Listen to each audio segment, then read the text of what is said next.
Nouvelle vidéo qu'on va faire ensemble sur les 9 facteurs de motivation et qui expliquent pourquoi les gens font des choses.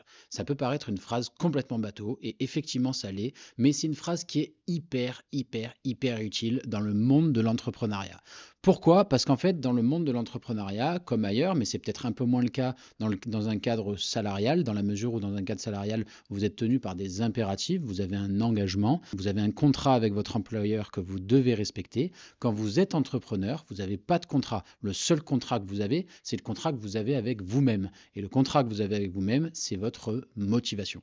Et donc, il est intéressant de savoir quels sont les facteurs de motivation qui existent aujourd'hui, quels sont les ressorts émotionnels, quels sont les ressorts psychiques qu'on retrouve dans le cerveau humain et qui permettent de faire bouger les gens et qui expliquent que les gens vont faire telle ou telle action. Ces facteurs de motivation, on en compte 9. Je vais les lister ici et dans un premier temps, je les passerai en revue donc tous, je les définirai et puis à la suite de ça, je les présenterai dans un contexte qui est hors entrepreneuriat, hors business, avant de le mettre en perspective dans un contexte qui est beaucoup plus business. C'est parti. Premier facteur de motivation, c'est l'instinct de survie, l'instinct de conservation. Alors, qu'est-ce que ça veut dire? Nous, on est finalement des êtres humains, mais on est un petit peu, et on est au départ, on est des animaux. Et donc, comme tous les animaux, on a des instincts qui nous viennent, des caractères instinctifs, des réactions instinctives. Et précisément, le premier facteur de motivation, le premier facteur qui met les gens en mouvement, c'est l'instinct de conservation. C'est-à-dire que vous allez agir, ou l'homme va agir pour protéger sa vie parce qu'il sent que ses intérêts personnels, ses intérêts propres, et en l'occurrence sa survie, est mise en jeu et est peut-être en danger.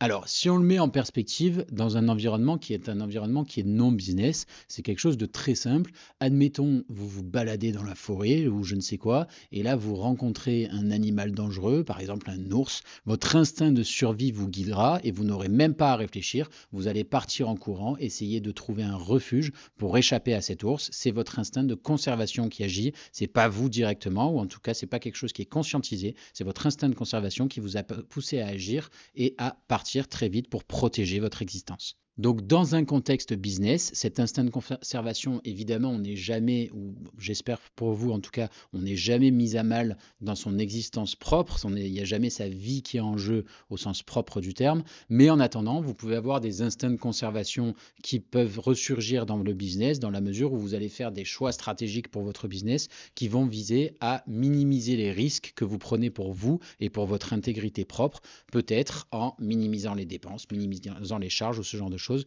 Bref, l'instinct de conservation peut jouer même dans le business. Deuxième critère qui permet aux gens de se mouvoir et de rentrer en action, c'est la perspective de gain financier. Alors là, immédiatement, vous vous en doutez, on rentre dans une catégorie qui est beaucoup plus business compatible que la première où je vous parlais d'ours dans la forêt, mais il n'en demeure pas moins que là aussi, on a un facteur qui est très motivant et qui permet de faire bouger les gens. Donc la perspective de gain financier, c'est en réalité un biais cognitif qu'on a et qui consiste à dire que plus on va fournir d'efforts et donc effectivement, plus on va gagner à terme. On va gagner, en l'occurrence, ce gain potentiel, c'est l'argent. Donc si on prend un exemple qui n'est pas directement lié à l'entrepreneuriat, l'exemple le plus frappant, c'est le travailler plus pour gagner plus de Nicolas Sarkozy. On est exactement là-dedans, on va se bouger, on va plus travailler précisément avec l'espoir de gains futurs qui arriveraient. Et donc précisément, ces gains financiers, ils arrivent à l'issue d'un effort qui aura été fourni par nous, ils nous permettent de bouger et de rentrer en mouvement. Dans une perspective business, évidemment, la perspective des gains financiers, c'est tout l'entrepreneuriat. Vous avez énormément d'entrepreneurs qui sont motivés par l'appât du gain et donc qui ne se meuvent et ne lancent leur business que précisément parce qu'ils savent que demain, ils peuvent gagner beaucoup d'argent grâce à l'entrepreneuriat. Troisième facteur de motivation de base, troisième facteur, c'est l'amour. L'amour en lui-même, c'est un facteur de motivation de base. Quand on aime ses proches, quand on aime quelqu'un, on est prêt à faire des tas de choses pour lui. Là aussi, c'est une phrase un peu bateau, mais qui est totalement vraie. On est prêt à agir et l'amour en lui-même est un facteur intrinsèque de motivation. Alors, dans la vie de tous les jours, évidemment, pas la peine de décrire beaucoup plus. Vous savez que l'amour est un facteur qui permet effectivement de repousser les limites et d'aller au-delà des frontières. Dans une dynamique entrepreneuriale, je prendrai l'exemple de Napoleon Hill qui a écrit La philosophie du succès. Et dans cette philosophie du succès, il cite notamment le cas des alliances mastermind, c'est-à-dire que quand vous montez un business, vous avez autour de vous des gens qui vont vous permettre de vous reconnaître vous-même, qui vont vous permettre de créer votre identité propre et vous allez précisément agir, créer votre business aussi via l'amour que vous avez pour ces gens-là et toute l'affection que vous leur portez parce que cet amour-là, cette affection vous porte et vous emmène à aller plus loin dans votre business. Quatrième facteur de motivation de base, c'est la sexualité. La sexualité, c'est un élément moteur par définition, c'est un élément qui lui aussi permet de motiver les gens. Et donc effectivement, comme je le rappelais en guise d'introduction, étant nous-mêmes initialement des animaux, on est nous-mêmes animés par des instincts qui sont des instincts un peu animaux au départ, parmi lesquels la sexualité. Et donc c'est ce qui va nous pousser dans un environnement qui n'est pas un environnement business, c'est peut-être par exemple ce qui va nous pousser à aller à la salle tous les matins pour être plus séduisant, pour avoir un beau corps. La sexualité en elle-même est quelque chose qui est un facteur motivant pour un certain nombre d'entre nous.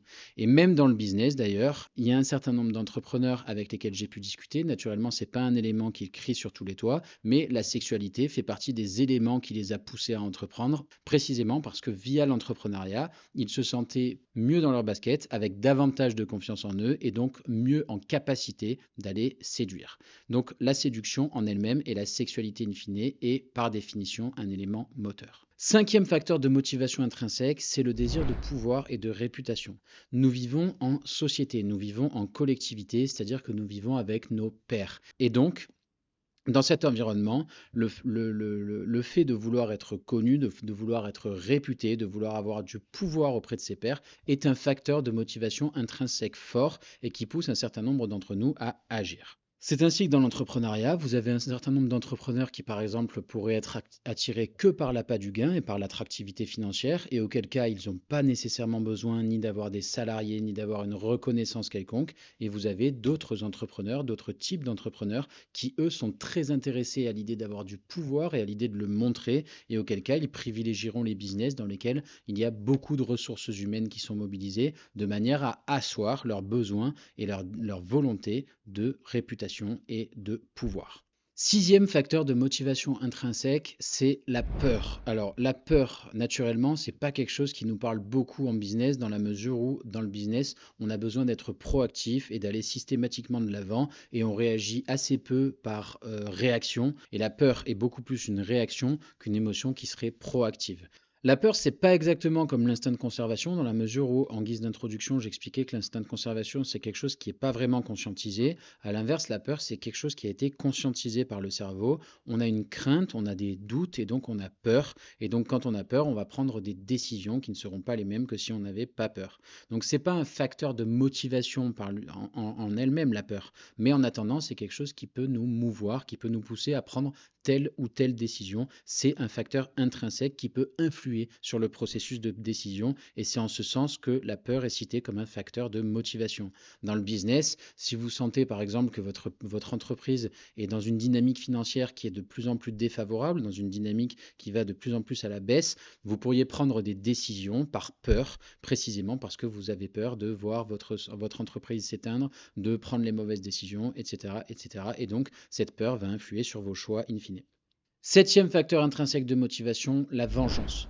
La vengeance, c'est très particulier dans la mesure où c'est un facteur de motivation extrêmement fort. La vengeance, c'est vouloir rétablir un équilibre après s'être senti lésé par une situation, après s'être fait par exemple voler, escroquer, rouler dans la farine ou tout ce que vous voulez. Et donc là, vous agissez par vengeance. Je connais là encore un certain nombre d'entrepreneurs avec lesquels j'ai pu discuter qui n'agissent eux que par vengeance. C'est pas forcément une vengeance envers quelqu'un, mais c'est peut-être une vengeance envers une situation donnée. Par exemple, une situation de départ qui aurait été défavorable à leur égard parce qu'ils vivaient dans une situation qui n'était pas du tout confortable et donc ils ont une vengeance, on parle souvent de vengeance sur la vie, c'est un facteur qui est particulièrement motivant, particulièrement stimulant et c'est une motivation très très forte qui pousse les gens à se mouvoir. Donc septième, la vengeance. Huitième facteur de motivation, c'est la liberté de corps et d'esprit. La liberté de corps et d'esprit, c'est la capacité qu'on a à se sentir libre. Et ça, pour le coup, c'est quelque chose qui est très tangible, qu'on retrouve très souvent dans le monde de l'entrepreneuriat. En effet, on l'entend très souvent. Pourquoi tu as décidé d'être entrepreneur? Pourquoi tu as décidé d'être indépendant? Parce que je voulais pas avoir de patron, parce que je voulais être libre. Ce sont des arguments qui ressortent très très régulièrement. Et donc, effectivement, cette liberté de corps et d'esprit, elle se retrouve dans une dynamique d'indépendance et d'autonomie. On ne veut pas avoir de contraintes et on veut évoluer conformément à ses envies, conformément à ses aspirations. C'est quelque chose qui est très très prégnant dans l'entrepreneuriat. Enfin, neuvième et dernier facteur de motivation, c'est le désir de créer. Ça aussi, on le retrouve très souvent dans le milieu de l'entrepreneuriat, mais peut-être un peu plus dans le monde des artistes et dans le monde de l'art de manière générale, car effectivement, vous avez un certain nombre d'entrepreneurs qui se meuvent et qui entreprennent précisément pour pouvoir exprimer leurs besoins de créativité.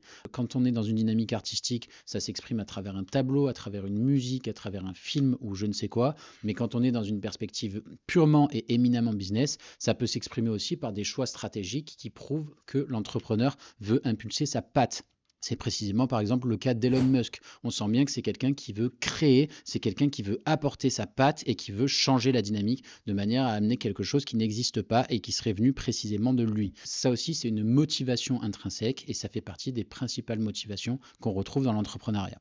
Alors, pourquoi c'est important d'avoir ces 9 facteurs de motivation en tête? Eh bien, c'est important à deux égards. C'est important pour vous et c'est important pour les gens avec lesquels vous allez avoir des contacts, les gens avec lesquels vous allez discuter dans le monde de l'entrepreneuriat, dans le monde des affaires, dans lequel vous allez évoluer.